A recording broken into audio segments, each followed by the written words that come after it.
President Gonzalez, you are streaming. Welcome to the Special Board of Education meeting. I call the meeting to order. I want to remind those speaking during tonight's meeting that we use closed captioning on the YouTube live stream, so please speak as clearly as possible. Ms. King, may I have a roll call vote, please? Janelle Estrada. Here. Ronaldo Tomorita. Here. Heather Benavides. Here. Crystal Tapia Romero. Here. Josefina Dominguez. Here. Courtney Jackson. Here. Danielle Gonzalez. Here. Next up is agenda adoption. I want to remind board members that per the APS Board of Education Governance Manual, you can ask that an item be removed from the consent agenda before the meeting agenda is posted, but not during the meeting. With that said, is there a motion for approval to adopt the agenda for May 29th, 2024 Special Board of Education meeting? I move to adopt the May 29th, 2024 Special Board of Education meeting agenda as is. This is Crystal. I'll second. Thank you. We have a motion from member Dominguez and a second from member Tapia Romero. Ms. King, can we have a roll call vote, please? Janelle Estrada. Yes. Ronaldo Tomorita. Yes. Heather Benavides. Yes. Crystal Tapia Romero. Yes. Josefina Dominguez. Yes. Courtney Jackson. Yes. Danielle Gonzalez. Yes. Our next item is to consider approval of the consent agenda, which on our agenda includes items 3.1 through 3.10. Is there a motion to approve the consent agenda? This is Crystal. I'll move for approval of the consent agenda for items 3.1 through 3.10. And this is Heather. I second. Thank you. We have a motion from member Tapia Romero and a second from member Benavides. Ms. King, can we have a roll call vote, please? Janelle Estrada. Yes. Ronaldo Tomorita. Yes. Heather Benavides. Yes.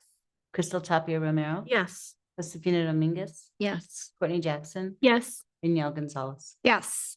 Our next item is to consider approval of a resolution approving an intergovernmental agreement between the Albuquerque Public School District Board of Education, the City of Albuquerque, and the County of Bernalillo to reform the Albuquerque-Bernalillo County Government Commission as the Local Government Coordinating Commission to now include Albuquerque Public Schools, the City of Albuquerque, and the County of Bernalillo as all voting members. Our presenters for this evening are board members Courtney Jackson and Heather Benavides, who represent APS on this commission. Okay, so thank you, President Gonzalez.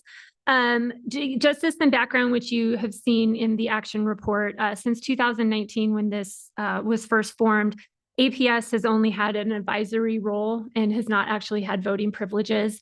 And we have worked this year to be able to move into a position where we have voting privileges on this joint commission. You will see that there is a board resolution, which is what we will be approving tonight. There's also the attached agreement, which is the intergovernmental agreement for the Local Government Commission. This has been reviewed by our legal team, and some of the attributes within this document that would pertain specifically to us have also been vetted through like the superintendent and stuff like that. Specifically, you know, the superintendent will have to attend meetings once a month with those intergovernmental groups, as well as whenever the board members move into the principal position, we will have to provide staff support, and all of that has been approved through APS and through our supporting systems. The one thing that was added that is very important is in number 6 with operating procedures. They added a procedural voting quorum shall be defined as a quorum of the body. Previously, it was a quorum of each of the cohorts, which is why this document was not able to be approved in April, was because the county commission cohort didn't have a quorum.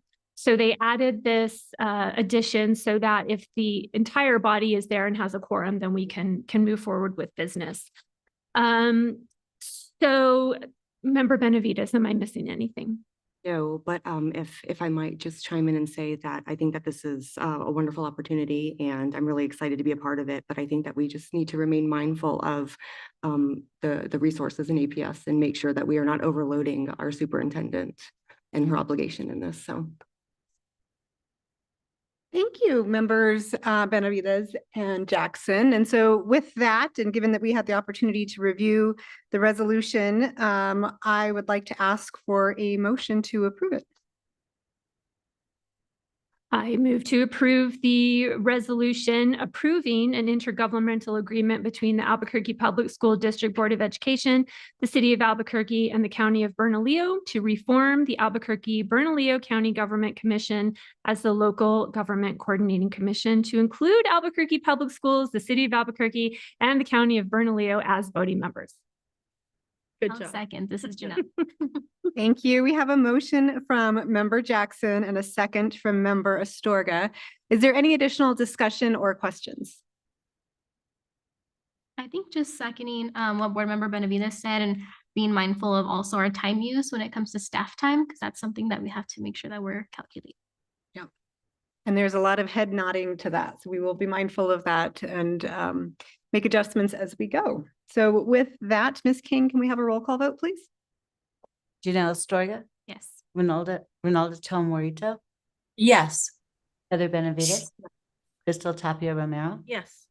Josefina Dominguez. Yes. Courtney Jackson. Yes. Danielle Gonzalez. Yes. Our next item is to consider approval of amendment to the 2024-2025 instructional calendar.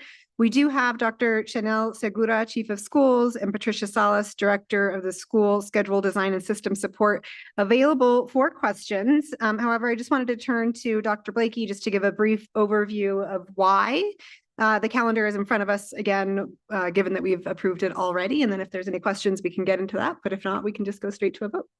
Thank you, Board President Gonzalez, members of the board.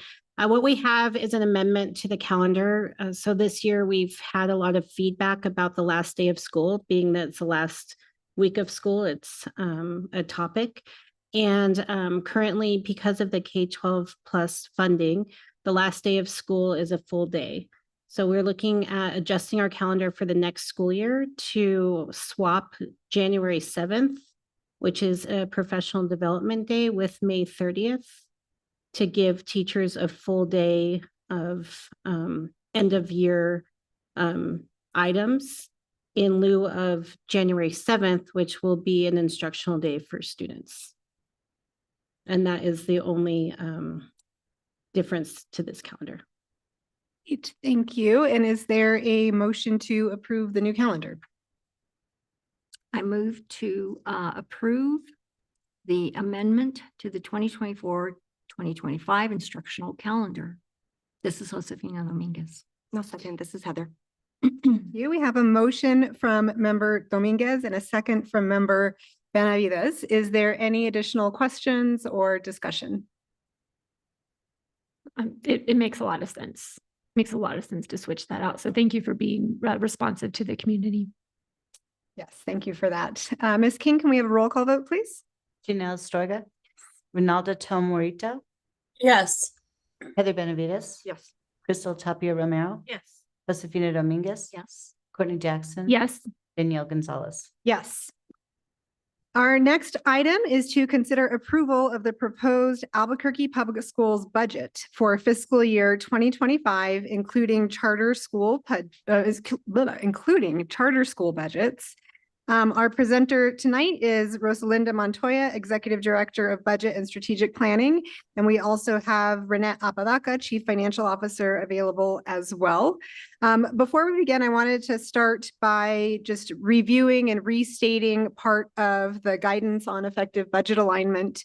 And acknowledge also that we are in the midst of multiple transitions. So transitioning into SOFG, transitioning, which is student outcomes focused governance, transitioning into the process of aligning everything that we do in the district to student outcomes focused governance. So aligning our superintendent hiring process, our superintendent evaluation, and then the cascading of roles down from that, but also aligning our budget to student outcomes focused government. governance. And it's a work in progress and it takes time. And we're also in the midst of the transition with our new superintendent, with Scott Elder, who is continuing the role through the end of June. And we have Dr. Blakey as the acting superintendent until July 1st. And so there is a lot of transition there. We also just updated but recently updated the budget policy to get clearer about the expectations of the board and the community when it comes to the budget development and budget approval process, and what types of information we need to be able to know that we're approving at a strategic level. And so I just, again, wanted to start with some of that overall framing. And also just being mindful of the guidance that we've got, that communities have created school districts for one reason and one reason only, and that's to improve student outcomes. And that needs to be the priority focus of everything that we do, the priority of the budget, and that it's our function to represent the vision and the values of the community. And it is the function of the superintendent to implement the vision and the values of the community as described to them by the school board. And so we delegate to the superintendent the responsibility for managing the day-to-day affairs. And so with that in mind, it is not our job to develop the budget. It is merely our job to make sure that it meets the vision and values of our community. And so again, the guidance that we have received is that the school board should review the initial proposed budget from the superintendent with the initial assumption that it does not accomplish the community's vision while honoring the community's values. The school board should not simply extend the benefit of the doubt. The superintendent must convince the school board that this is the case. Only upon being convinced should the school board then vote to adopt the annual budget. So with that in mind, that's why we've had the monthly presentation, so that we can get all of the information that we need to know, to feel assured that the district is moving forward with the budget that's aligned to those goals and guardrails. So the last thing I'll say before I turn it over, similarly from our guidance, nowhere in this process should the board be considering whether or not they like the budget. Nowhere in the process should the board be considering if the right people get jobs or if the right vendors get contracts. That's not our job. Nowhere in the process should the board be considering if they agree with the strategies proposed by the superintendent. If the board has done its job of listening for the vision and the values of community and identifying them as goals and guardrails for the administration to implement, then those visions, goals, and values guardrails should be the only tool the board uses to evaluate whether or not to approve the budget. So tonight, when we turn to questions, we will have questions around that and that only. So the extent to which the budget represents the vision and values, and then we'll move to adoption. And so with that, I'll turn it over to our presenters. Okay. Madam President, board members, Superintendent Blakey, tonight we discuss and seek approval for the APS annual budget for fiscal year 2025. As student-focused outcome governance has taught us, the budget is the input to support the outputs and ultimately the outcomes that is important to all of us. The fiscal year 2025 budget adoption process began 4 months ago by presenting to the board different budgets such as food and nutrition, capital funds, Title I funds, and operational funds. We provided the projected revenues and expenditures in each area. Information was included on how the proposed budget was aligned to APS board goals and how the guardrails were honored. Additionally, board presentations included percentage of change of funding from previous years, information on strategies that were added, continued, changed, and specific expenditures were identified and how the expenditures align to the goals and guardrails. For example, on goals 1, which is early literacy, we talked about the teachers that we are funding, the educational assistants, reading interventionists, instructional materials, and programs like Reading in the Park. For goal 2, for math intervention.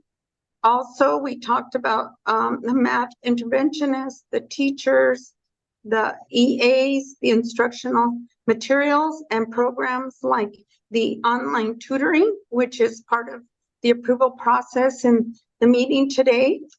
For goal 3, for post-ready secondary readiness, we gave information on the AP courses that we're funding, also the IB, the International Baccalaureate, the CTE programs, and dual credit courses.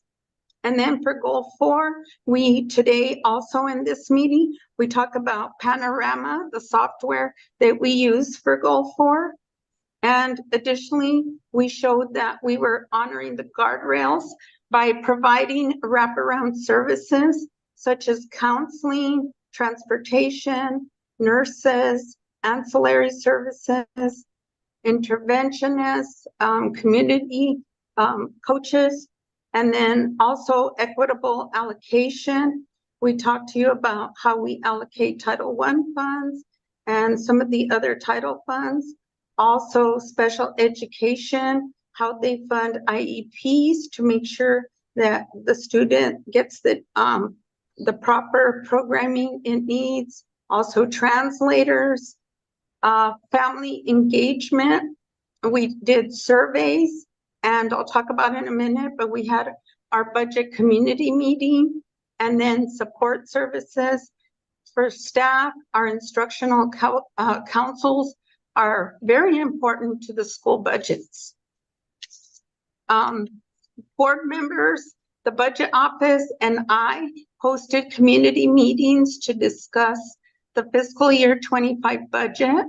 As part of those meetings, we engaged community members in a budget role-playing exercise to illustrate the gives and takes we deal with as we create this APS budget. We also invited the community to tell us what we should be prioritizing in the budget through a survey.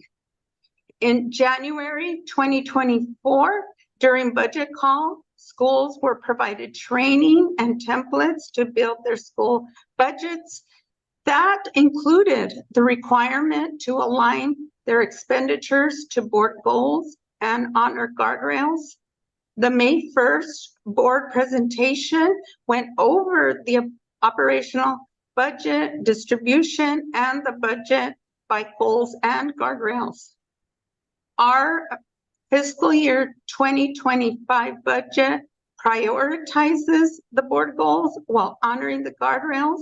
And at this time, I turn it over to Ms. Rosalinda Montoya for the rest of the presentation.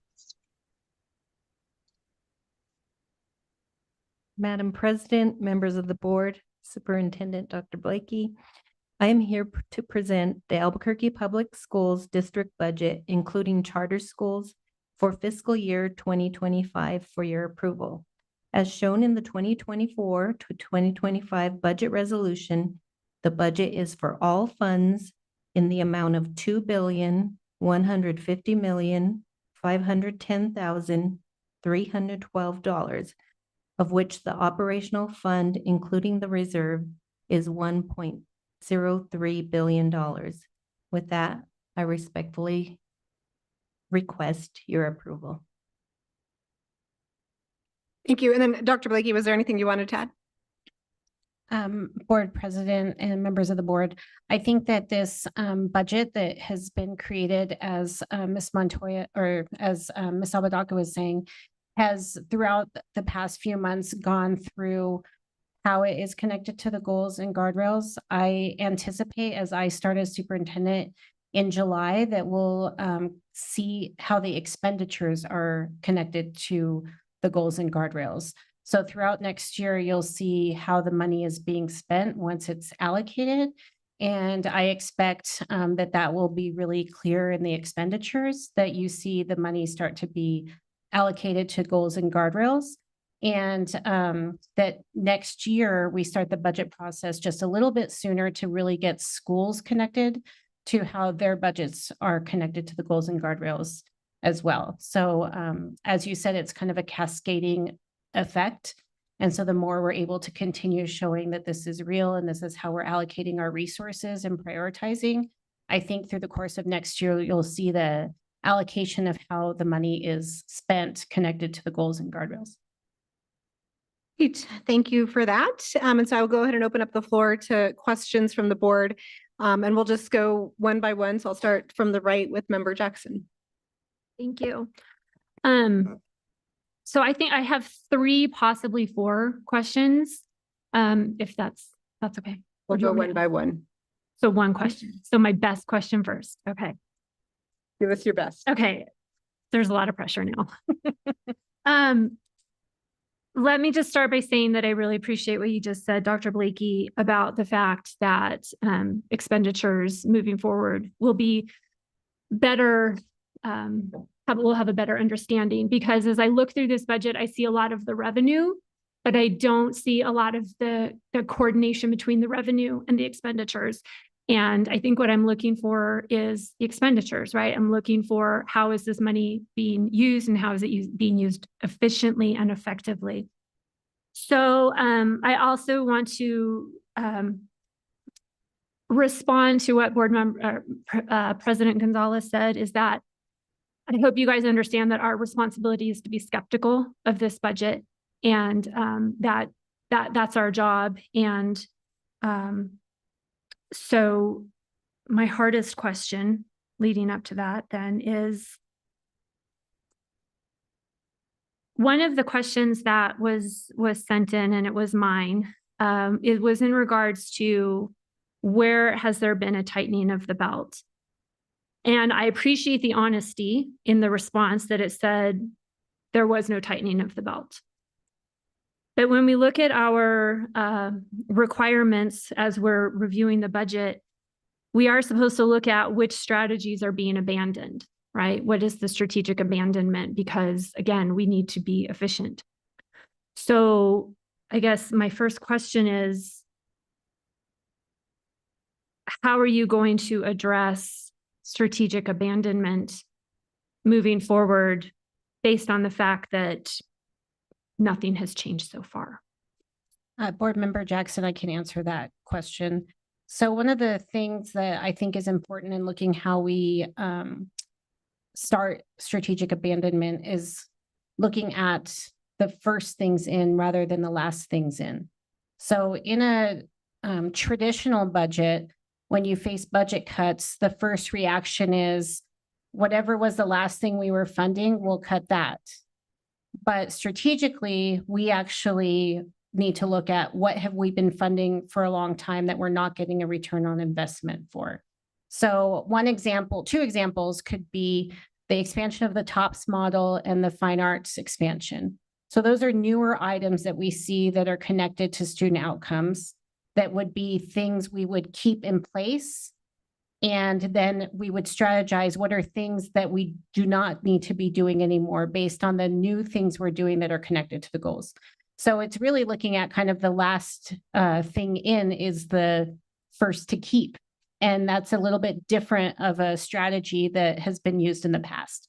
The other thing we're doing is in the reorganization, there has been a downsize of the organization, but particularly we've also created a position for federal and state programs. And that position is a new position that is critical in looking at strategy and how are we using federal and state funds to help with leverage the work in the classroom connected to goals and guardrails rather than like maybe pet projects that are in places that are siloed. So bringing that work of federal and state programs connected to the academic office directly will help align the programs and also begin us looking at return on investment on programs that we have been using. Coupled with that, I have asked the finance department to produce a list of expenditures of over $100,000 on the academic side. And we can start looking at do we have duplication of effort, and what are the return on investment on programs that we have that are on the expenditure of that amount of money. So those are just some ways that we're going to start looking strategically at how we can downsize and make sure that we're aligning the expenditures again to the goals and guardrails. Thank you. Thank you. Member Astorga? Yeah, so one of my questions, we've been in the past board meetings talking a lot about transportation. So with this budget resolution that I'm looking at, it does say we're spending about $28 million, including the enterprise fund on transportation. My question is, would it be a good idea to allow charter schools to find their own transportation, or are we already doing that so that we can offset some of that money to be able to provide our more traditional schools with more buses or a better schedule, since that was part of the discussion that we've been having? Thank you, Board Member Astorga. If some of transportation, so if they're a district charter school, I believe that we have to provide the transportation. They can't use the transportation funds to contract out services. If it's a state charter, they can. So all of our district charters, the funding is a little bit different as far as us providing transportation. All of our transportation money also is from the state as state reimbursement, and we don't provide any operational funds for transportation at this time. And that includes the enterprise fund as well. Would that be something that we can look at when we're talking about district charter schools for them to find funding for their own transportation? It would, I believe, and I don't think Mr. Binns is on, but if you see him randomly pop on, let me know. But I believe that it would have to be changed through law. Thank you. Great. Thank you, Member Dominguez. My question has to do with the approach. Apart from creating a new department that will deal with federal and state grants, understanding that that's in place. Can you speak a little bit more about how we will be able to reduce the 69%, that number that we returned or unused, unspent federal monies? And that was reported in a previous budget report. I don't. Maybe that's off. It had gone up from 67, 66 to 69%. I think we'd have to look more Okay. at what and how much we're able to carry over as well. And I know some of that has to do with, I guess it's addressing how much money we return of unspent federal and state monies, understanding that you have to work with PED as well. Yeah, I'm wondering if you were regarding the Title I funds, because they are able to carry over 15%, which is allowable. And but I don't recall that exact amount, but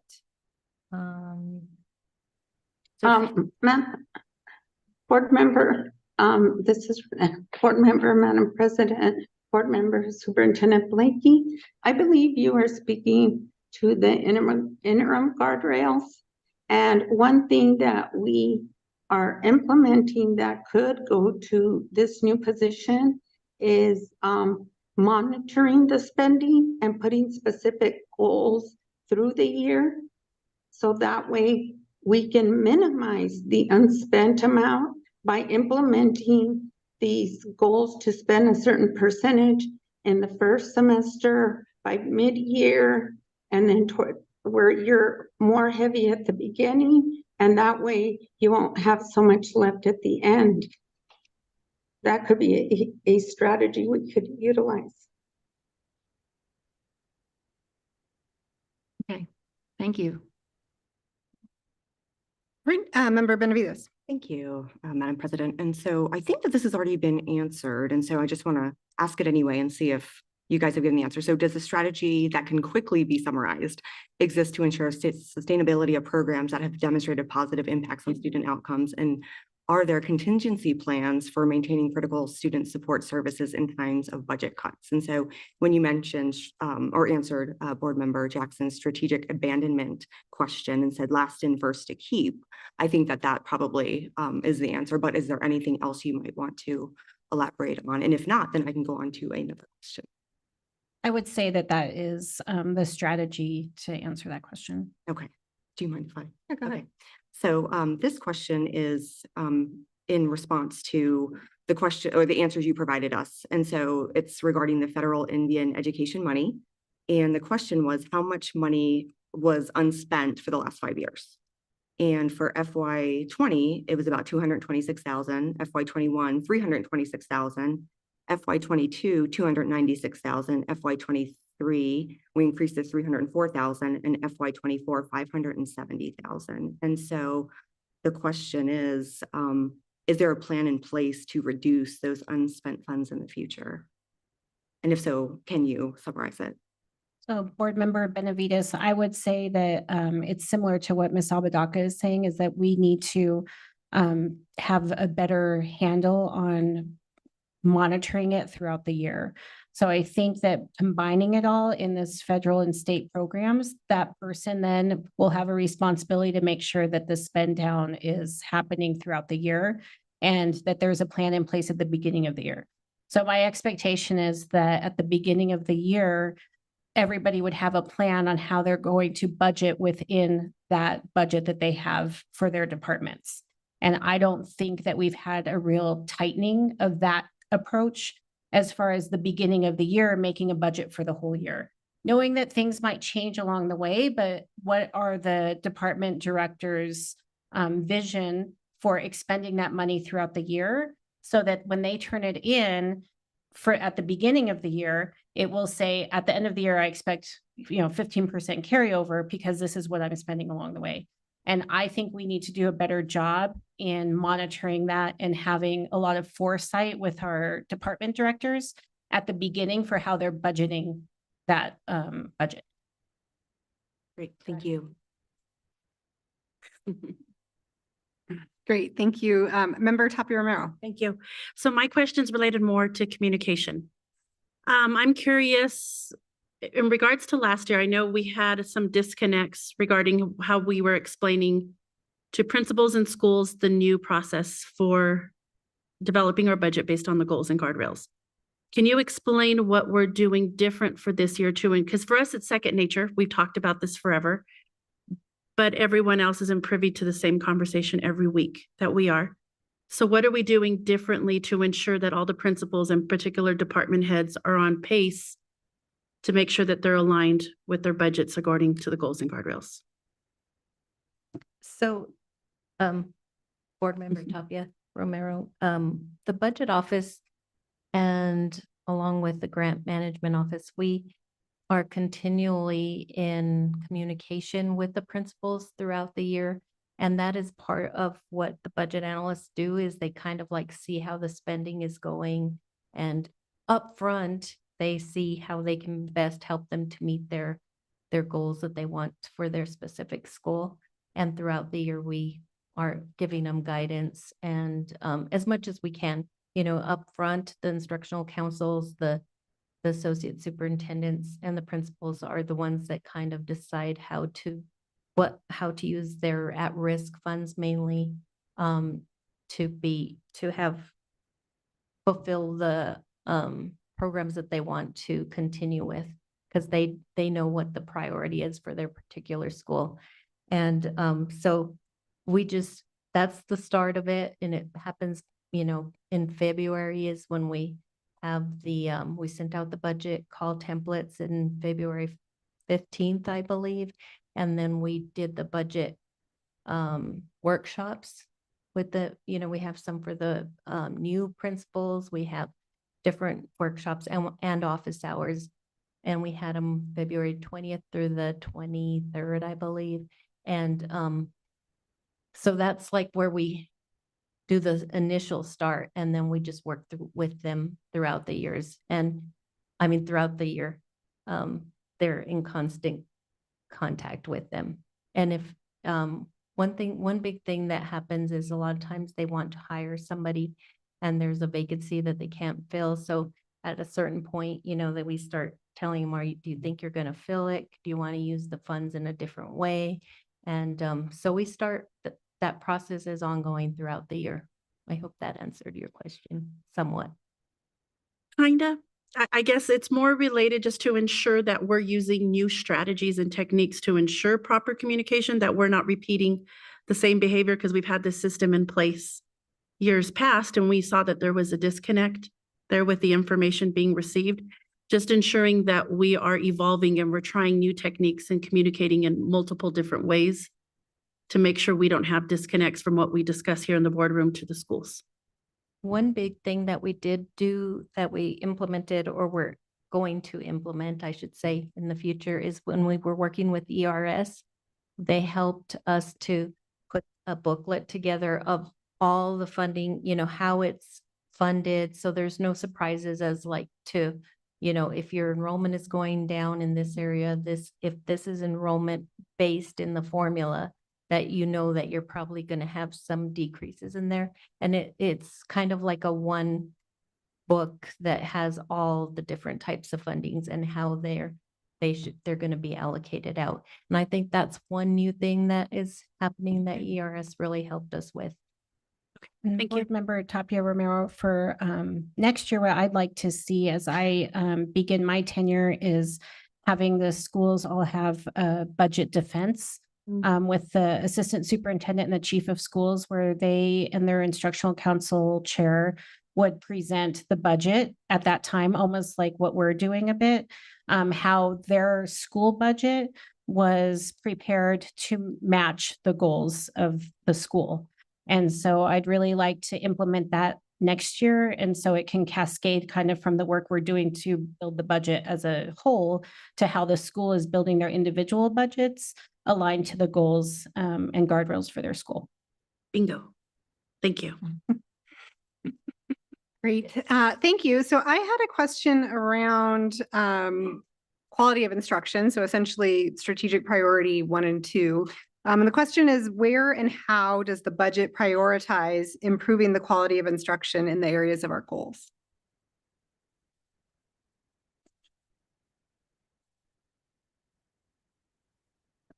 So, sorry, we were talking on this side. It's fine. Board President, one of the areas that we are really trying to align is in looking at, of course, the instructional materials that you've seen come through the budget and aligning all of the professional development to that work as well. So a lot of the focus on making sure that instruction is being implemented is based also in the 92% of the operational budget that's in people. So if we don't have people delivering the instruction, then we won't get very far.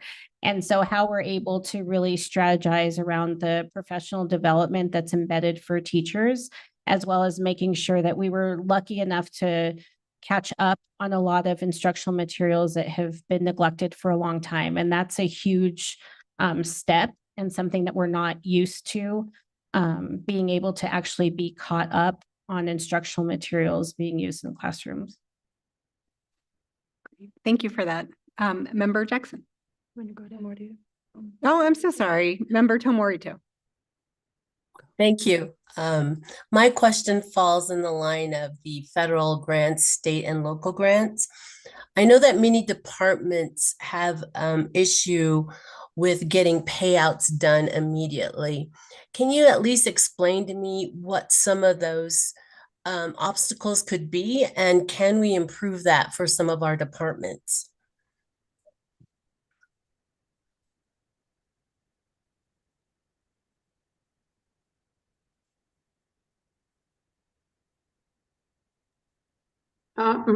Board member, I just want clarification on payouts.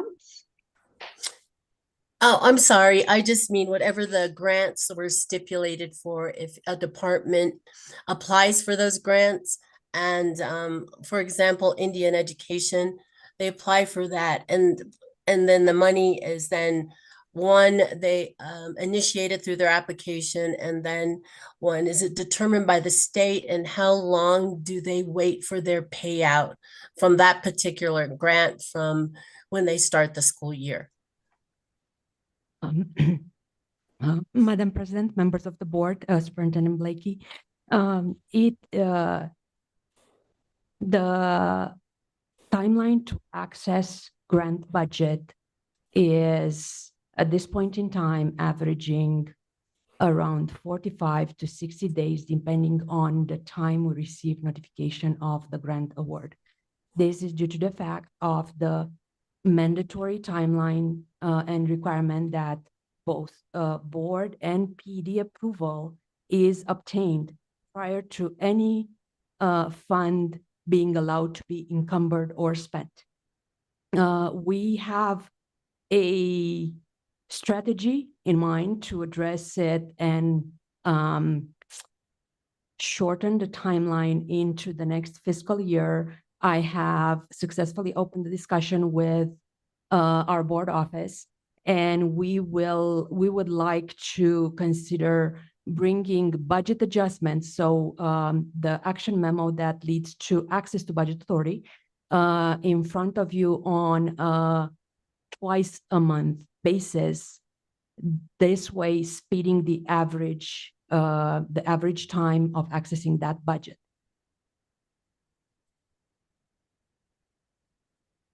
Thank you.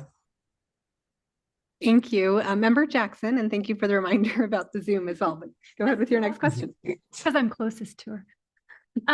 Okay, so thank you. My next question kind of builds on the question from President Gonzalez. She asked about the quality of instruction. And I'm going to ask about the quantity of the quality instruction. Excuse me, I'm verklempt. In the February 2024 presentation that we gave to the community, the pie chart of operational said that 66% of our budget goes to direct instruction. And so to me, direct instruction is goal one, goal two. Like that's where the heart and the meat of what we're trying to accomplish really meets the rubber meets the road. So I guess my very direct question is, if 66% of last year's budget went to direct instruction, did we increase that? Was there a strategy to increase direct instruction? Did we go up at all?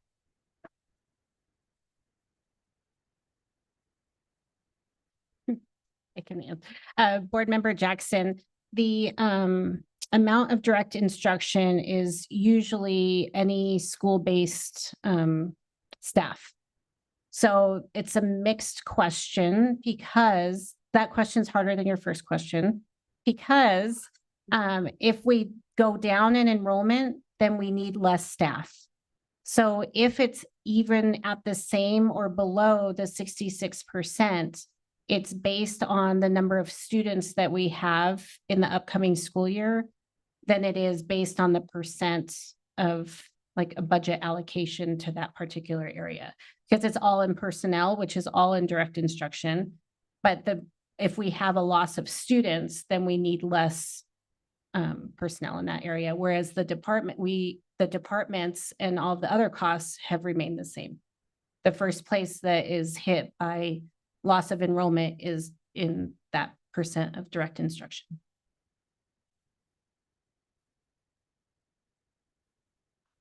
I know I have a follow-up, but let me formulate it. Okay, Member Astorga. Yes, I know one of the board meetings when we were talking about budget, we kind of touched on restorative justice.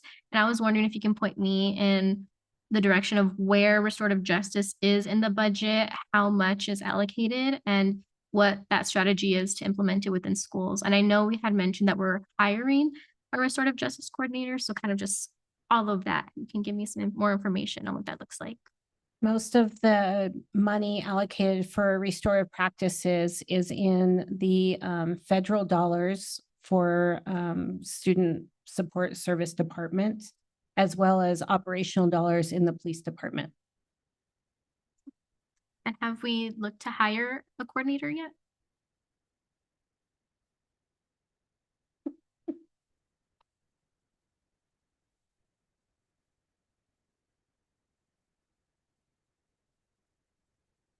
Good evening, Board President Gonzalez and board members. Secretary Astorga, we are actually taking a more, what's the word I'm looking for? Comprehensive approach to our restorative practices work and embedding it through multiple departments in the school climate team. So as far as if we'll fill that position, I think that's something we want to determine as we look at how we make that actually more foundational through the funding that's allocated to it.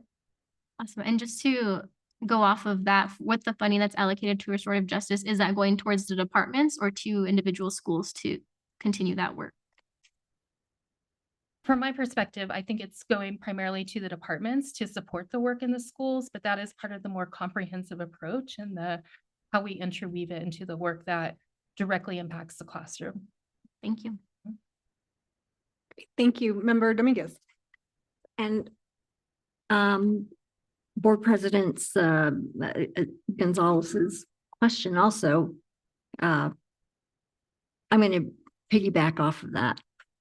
So just to reiterate, like the where and how does the strategic plan ensure quality instruction?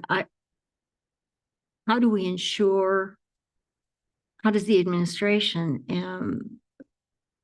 plan to address the professional development aspect of and how it's linked to quality instruction?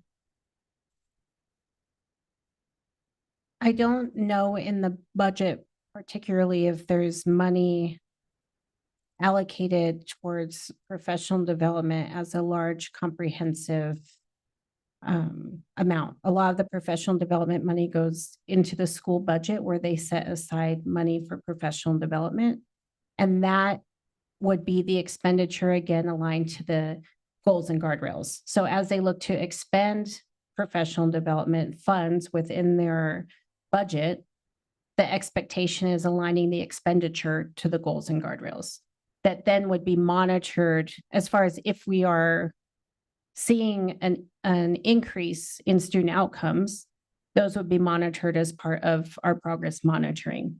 There's several factors, of course, that we'll see as we progress in raising student achievement, but we would make assumptions that the budget is connected to seeing the increase in student outcomes. Okay, so just to clarify then, and so just forgive me if I use a different vocabulary, but it sounds more like a site-based budgeting process then regarding professional development?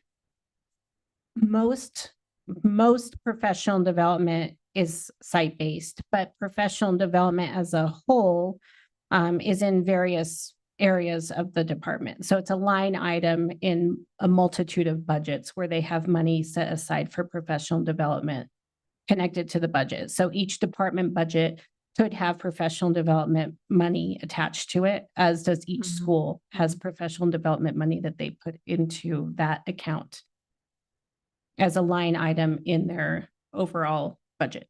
And I guess I'm trying to get an image of how all that gets aligned so that we all have the same framework, I guess. So I think that in looking at next year, it goes back to kind of what Board Member Tapia Romero was asking about the schools developing their budget. So ideally, the school, as they develop their budget and they set aside money in professional development, as they defend their budget and create it within their instructional council, they would have a plan as to why they put money in professional development. And I would say, just in my experience previously in working in the schools, most of them, it was something specific. So when you, like Secretary Astorga was asking about restorative practices, there could be schools, and I know there are schools that put aside money in professional development for restorative practices that are aligned to the larger scale of the goals and guardrails. So as they prepare their budget, they're putting money, the schools are putting money in professional development for something in their mind that their instructional council is using to meet the goals and guardrails. Yes, that makes sense. Great. Member Benavides. Thank you, Madam President. So in many of my conversations with community members, parents, constituents, it always comes up, it's always the topic of how concerned the community is with the mental health of our youth. You know, this is nothing new. And so my question is pertinent to that. And so how are counseling, mental health services, and other student support services funded in the budget? And are there provisions for increasing access to these services to improve the overall student well-being and performance?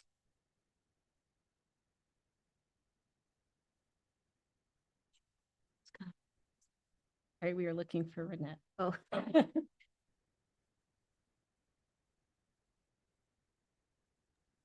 Hello, Madam President, board members, thank you for that question.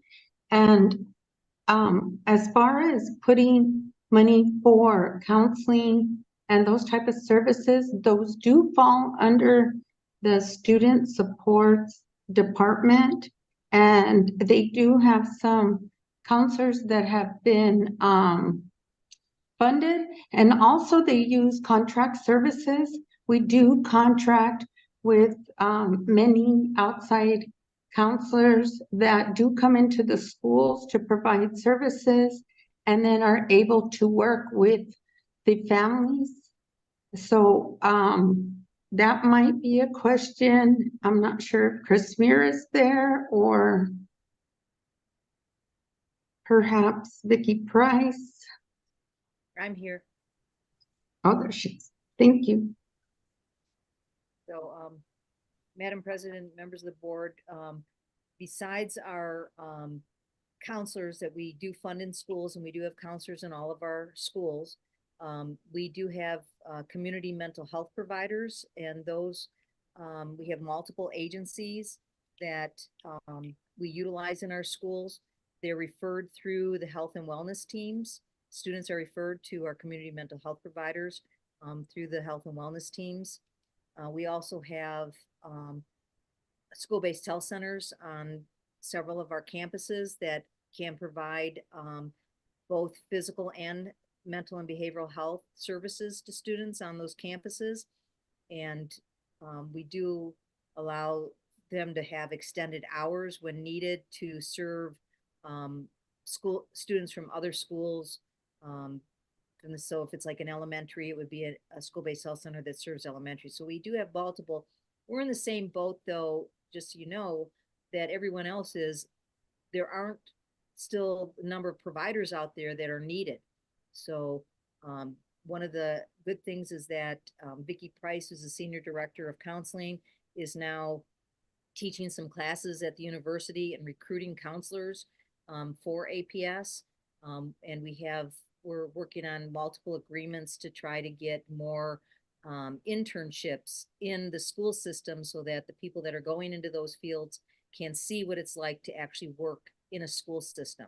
So every opportunity we have to increase the number of mental health and behavioral health supports for our students, we are doing that at this point in time.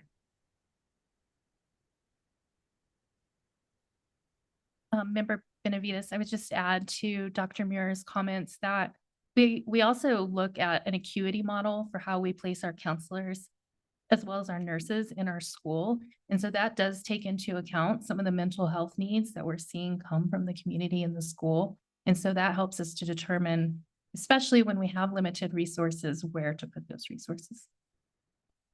Thank you. Thank you. Member Tapia. Thank you. So it's a piggyback to my first question. So last year, I remember when each school had to display their budget, we had a significant increase on the pie chart for other that didn't necessarily align to the goals because a lot of the principals didn't know where to put it. Do we anticipate that other amount decreasing significantly, or is that still going to be a concern that it's not going to be plugged into one of the goals? Board Member Tapia Romero, I would say that it will decrease as the schools are now becoming much more familiar with the goals. So it decreases based on their familiarity and also with the school teams working with the principals on how they're meeting the goals. I think they start to be a little bit more strategic about it rather than the approach. I think the first year is more of you build it or they built it as they usually do, and then they try to fill in where the goals match. And now that, especially after this year in, when we get data back, they can start to really see where it is that they have to leverage their work, and then they can start adjusting the budget. So I would suspect you would start seeing less other as they start to realize the connection to the goals. And more importantly, they see what they need to drive in their school to leverage that as well. Right. And I suppose I just want to ensure that upper level, that it's not like we're being told what we're asking in terms of the goals and guardrails, but seeing what the reality may tend to be in the schools could be different. So I just want to ensure that everything is aligned properly and that we don't have any further breakdowns of communication or different interpretations of what the message should be. I would say moving forward into next year, that will be much tighter as we work with the principals on developing the budget that they have, how they create it for the year. So working with schools at the beginning of the year, just like I said with departments, how do you intend to use all of this money and how would you adapt it as you start looking at your data as well? And starting to think of other more as the enabling conditions we talk about in our strategic plan. So other, I think when they're just like, oh, it's other, it's actually like the enabling condition that maybe helps into driving the goal rather than trying to figure out like, let's just put 10% of goal one, that's a first grade teacher, but how they actually start to use it to change the way that they're allocating their resources. Thank you. Board Member Romero, Madam President, Board Member Superintendent Blakey, I just wanted to add that we are looking into the possibility of our existing financial system to see when a school or department puts in their requisition for a purchase, and there being a field where they can identify which goal or guardrail it is honoring or supporting. And as it goes through the workflow and the approvers, then the approvers can also see that. And if they don't see alignment, they can go back and ask them about it. So we've been working with our current provider to see if we can add that to our existing system and then hopefully to our new system also. That's great. Thank you. Thank you. Member Tom Morito. Yes, my question's under the $100,000 in impact aid. Can you tell me, based on federal regs, that a portion of that money, especially if a child has a disability, a Native child or any child with a disability, that a portion of that money is returned to that child with the disabilities? Could you give me that percentage or portion of that amount by any chance?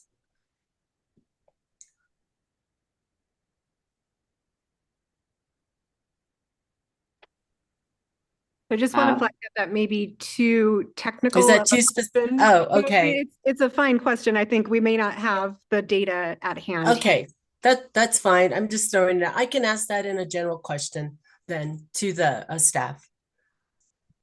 Okay, so we'll if you could just email the question, we'll make sure that it gets answered. Okay. I'll do that. Thanks. Did you have another question that you wanted to? Go ahead and go. I'm okay. Okay. I'm ready to cough. She's ready to cough. She has a cold and allergies. So I do have a question, but I also had a minor technical question and follow up to Member Dominguez's question around professional development days. And it's just a refresher. If you could just remind me, like, how in our collective bargaining contract, how many days of PD does the district determine or control versus what's determined or controlled at the school site level? I'm trying to count this. Here he comes. It's like a baseball game over here going. Yeah. So 6 days right now. Thank you for your time. That is a technical question. We can certainly provide the PD memo that breaks that out for you in detail, but certainly there's 6 days now. Okay, and it's 6 out of how many total? But, well, there's 6 total days. I was- Oh, I'd have to look at the memo. Yeah, I think there's, I think four of those and 2 are split, but I'd have to pull up the memo. So there's 6 PD days total, 4 are determined at the site and 2 are determined by the district? We'll get back. We Okay. have 6 days in the calendar that are for professional development, but we need to check the specifics on how many days are for site-based versus district. Got it. Okay. I want to be precise, so I'll send you the memo. That's great. And then my question, just sort of in response, Dr. Blakey, to your comment around expenditures and ensuring that those align to the goals and guardrails. I'm curious about like what ROI measures might you use in the future to do that? So how will you know, like, are you going to be looking at cost per student, or like what ROI measures will you use to ensure that the budget demonstrates effectiveness when it comes to student outcomes? So one of the aligned measures is making sure that it's aligned to the work of curriculum and instruction. So the academic team, particularly, that's part of the work of the federal and state programs, that we're not just picking something that somebody's spending money because they have to buy something quickly, but that it can go through the academic office to make sure that it's aligned to the goals and the guardrails. Whether that be something specific as making sure that it's high quality instructional materials, or making sure that it's not, something that they just need to spend money and we realize we already have that, or we have used it and it doesn't have a good return on investment, or we can give them ideas of items that do have good return on investment. If they look at their 90-day plan, for example, and see what it is that they're trying to leverage, and aligning that work in the department, particularly in the academic side, is going to be really helpful in making sure that schools also feel supported, that they're getting guidance around what the expenditures are for as well. So it's just kind of like a vetting process to make sure we're supporting the schools as well, to see if they're, purchasing something that we already have, or that we used to have, and there's a reason we don't have it anymore. And so we just need to keep a little bit better eye on it. Thank you. So we have gone down the line a couple of times now, so I just wanted to open it up broadly to see if anyone else has any additional questions. I wanted a clarification. Okay, Member Dominguez has a clarification. In your answer to Board President Gonzalez several minutes ago, you made the comment that we are caught up with instructional materials. What does that mean? Board Member Dominguez, so as we have instructional materials, we're on a cycle, and we were not funded. Like a lot of times the state would put it on hold for a year, or we would have to put it on hold for a year because of budget. We didn't have enough money to fully fund adoption of the materials. So because of a lot of the ESSER dollars, we were able to catch up on that cycle. So there's always been a cycle of instructional materials, but it's never been fully funded. Whether it's internally, we didn't have money to keep it going, or the state put it on hold. This has really helped us. And I have to, commend the work of the district with using ESSER funds in this way to catch up, because you'll see districts across the country having these huge deficits because they put so much ESSER money into people. And we knew ahead of time, like, we need to do it all on what is it that we can use money for that will not be recurring funds. And because of that, we're in a very different position than a lot of our colleagues across the country, because we were able to catch up on things like instructional materials, or heating and cooling, and all these one-time costs that we were able to catch up on that didn't impact a cut that a lot of districts have had to do. So that begs the question then, ESSER is gone. Are we going to go back to, we have a system that doesn't fully fund instructional materials or the cycle. Is that correct? So, Correct. So we're caught up for now, but yes, anticipation would be that we could possibly get into a cycle of not being able to fund it in the next 4 to 6 years. and that's a problem at the state releasing monies. Is that correct? We're allocating the money. Or allocating, yeah. Okay, well, that's our job. Okay, thank you. Are there other questions? I had one, just quick follow-up. First, thank you for the work that you did with the questions that I submitted beforehand. And this goes with the family index question that I had before, and just wondering if it would be effective, or if you recommend schools looking for outside grants to fulfill some of that money that they might lose within the next school years. Board Member Astorga, that is a very good question. We are, the grant allocation seems to be fluctuating quite a lot from year to year.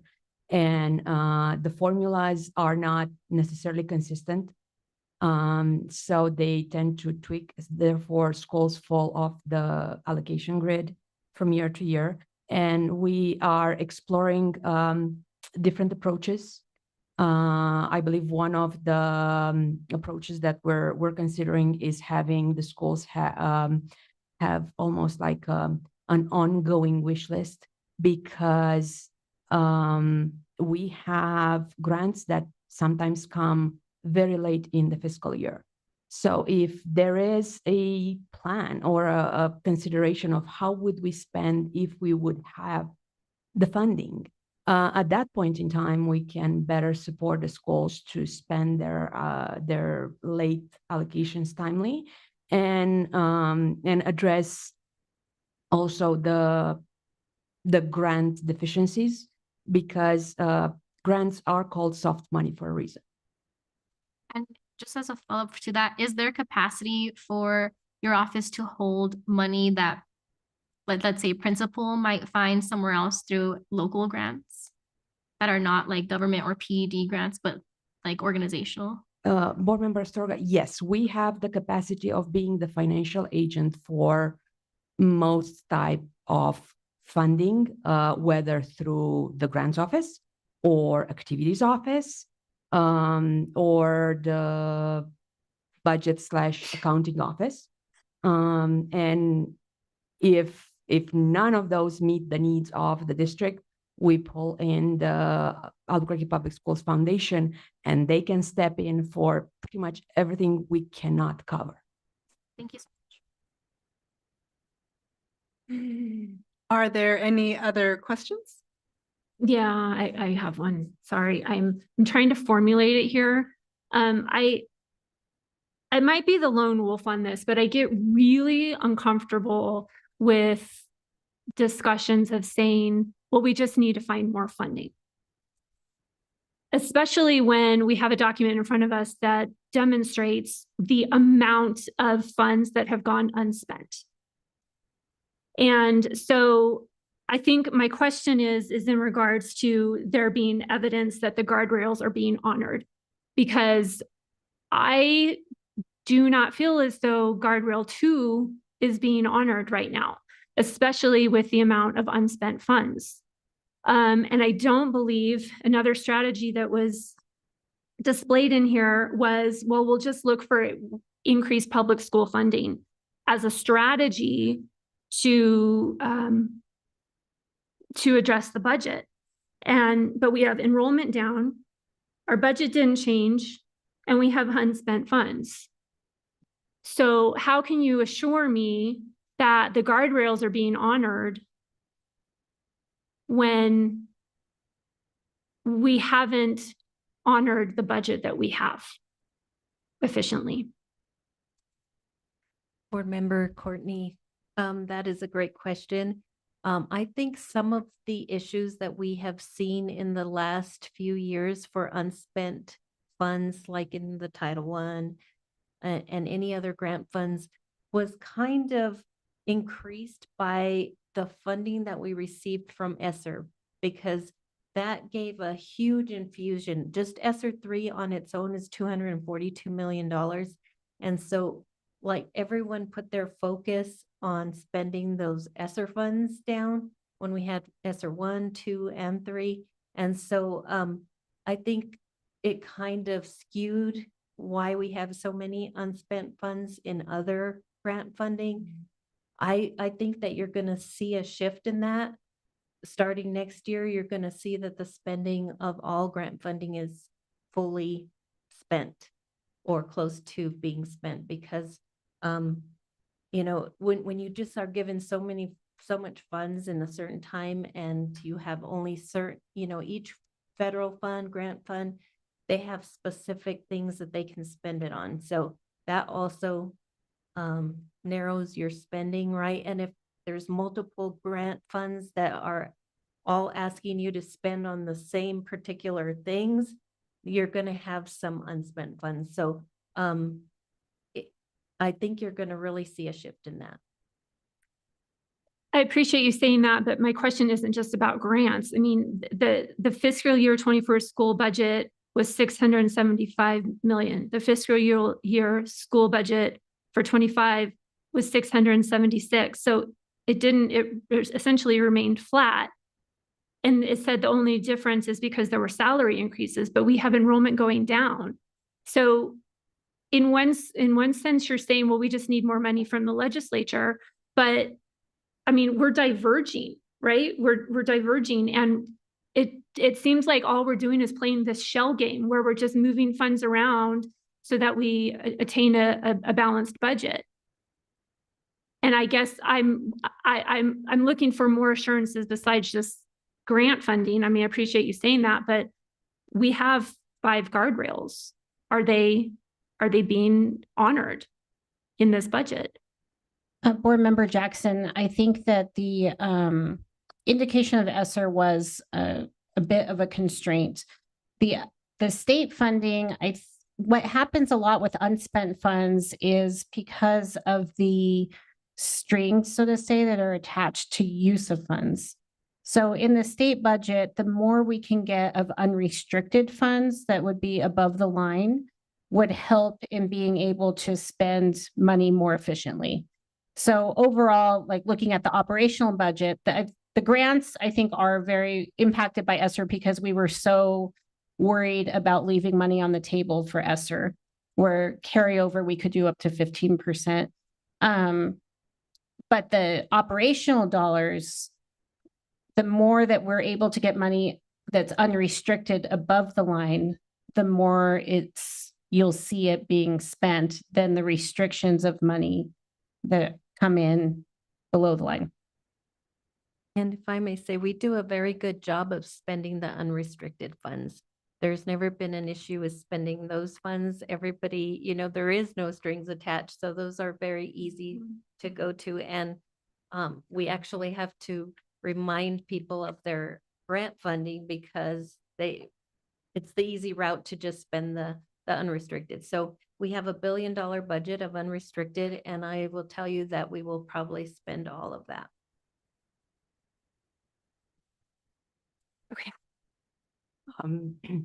Madam President, members of the board, Superintendent Blakey, if I may give a concise example, we actually have, for example, we received in the prior fiscal year ESSER funding specifically for special education, and we brought it to your attention for approval. That funding, we were communicated that it expires 9/30/2024. At that point in time, we looked into the IDEA B funding, which was perfectly aligned with that ESSER special education allocation. And we consulted with our partners at PED, and we asked if we leave a lot of special education funding on the table at that particular time in order to ensure that we spend down ESSER, we would be hold harmless, and they assured us that we will. So at that end of the year, we spent as much as we could. We contracted as much as we could to meet the needs of the students. You do know that providers for such type of services are limited, but we've spent that ESSER special education down to the cent. If you look into a different grant, it is what it is. You were mentioning in today's questions the Indian education funding. It's good for the program to do its best to maximize the efficiency of the funding, but there might be schools that don't have that type of students. At that point in time, they cannot access this type of funding, even if they want to. So looking at from I'm not going to say bird's eye, more like from an efficiency perspective, to which Superintendent Blakey mentioned that we're going to, I think that is the right direction to go. Looking at what does the school need, what are those students in those schools, and looking throughout all the funding, maybe we want to push certain funding more to a certain school, and because they might not have access to XYZ type of funding due to the type of students, and when I say type, I say overall type of students that they have that generates their funding formulas. Thank you. Yeah, no, thank you. All right. Are there any other questions from board members? All right. So the guidance that we have is that we will know that it's time to pursue adoption of the budget when the majority of board members voice in the negative on the following questions. And so I'm just going to sort of, I don't know how you voice in the negative, but are there any board members who have evidence that the budget does not address accomplishment of goal 1, 2, 3, or 4? So speak up or hold your peace. Are there any board members who have evidence that the budget violates guardrail 1, 2, 3, or 4? I know we have concerns. We have concerns. And I will say that I share those concerns. I think it is difficult to, with the information that we have now and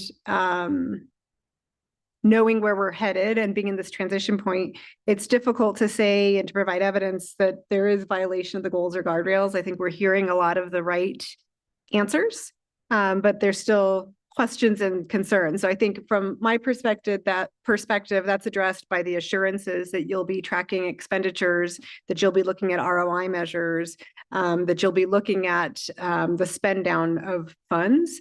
And so I think too, as we think about the rewriting of guardrail, interim guardrail 2.3, which is the one around unspent funds, that we're just mindful of these concerns. So is there anyone with evidence that the budget does not address the goals and the budget does not address the guardrails, or sorry, violates the guardrails? So concerns, but no evidence. So the board can proceed with budget adoption. And just to reiterate that budget adoption, oh my goodness, my computer literally just signed out. Hold on, I have another document open. The board can proceed with budget adoption. Budget adoption should hinge on alignment to vision and values, not on whether board members like the budget, agree with the budget, or have items in the budget that they want. And also budget adoption should be all or nothing. Board members should not try to line item, edit, veto the budget. So with that in mind, is there a motion to approve the budget as 24-25 budget? Does this Yes. include the charter schools as well? Yes. A motion for approval of the proposed Albuquerque Public Schools budget for fiscal year 25, including charter schools. I will move, go ahead. I will move for approval of the proposed Albuquerque Public Schools budget for fiscal year 2025, including the charter schools budget. And I'll second. This is Heather. Thank you. So we have a motion from member Tapia Romero and a second from member Benavides. Ms. King, can we have a roll call vote, please? Janelle Storga. Ronaldo Telmorita. Yes. De Benavides. Crystal Tapia Romero. Yes. Josefina Dominguez. Yes. Courtney Jackson. Yes. Danielle Gonzalez. Yes, so the motion carries. With that, we are at the end of our meeting, and the next Board of Education meeting will be Wednesday, June 5th, 2024 at 5 p.m. here at the Allison Bruce King Educational Complex. And our special Board of Education meeting, the next will be Wednesday, June 26th at 8:05 a.m. or immediately following the Finance Committee virtually. So with that, this meeting is adjourned.